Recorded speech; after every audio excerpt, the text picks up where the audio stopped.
എന്നാണെങ്കിലേ നല്ല മഴയായിരുന്നു കേട്ടോ രാവിലെ തൊട്ട്. അതുകൊണ്ട് തന്നെ മഴയുടെ കൂടെ വരുന്ന ഒരു കാര്യമല്ലേ ഈ മടി എന്ന് പറയണത്.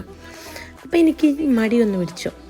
ശരി, പിന്നെ ലഞ്ച് ഭയങ്കര വലുതായിട്ടൊന്നും വേണ്ട, എന്തെങ്കിലും തട്ടിക്കൂട്ടി ഉണ്ടാക്കാമെന്ന് വിചാരിച്ചിരിക്കുമ്പോഴാണ് എഗ്ഗ് ഉണ്ടെന്ന് കണ്ടത്.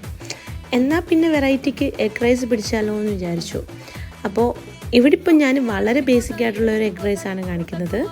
ഇതെന്ന് പറഞ്ഞാൽ നമ്മൾ എഗ് ബുർജി ഉണ്ടാക്കില്ലേ, ആ സെയിം റെസിപ്പി തന്നെയാണ് ഞാനിവിടെ ഫോളോ ചെയ്തേക്കുന്നത്. ഇതിൽ കുറച്ച് ഞാൻ ചിക്കൻ മസാല ആഡ് ചെയ്തിട്ടുണ്ട്, അതുപോലെ തന്നെ കുരുമുളകും കുറച്ച് കൂടുതൽ ആഡ് ചെയ്തിട്ടുണ്ട്. കാര്യം എന്ന് പറഞ്ഞാൽ നമ്മൾ തനിച്ച റൈസായിട്ട് കഴിക്കുമ്പോൾ കുറച്ച് സ്പൈസിനെസ് ഫീൽ ചെയ്യാൻ വേണ്ടിയിട്ടാണ് ചിക്കൻ മസാലയും കുരുമുളകും കുറച്ച് കൂടുതൽ നമ്മൾ ഇട്ടേക്കുന്നത്.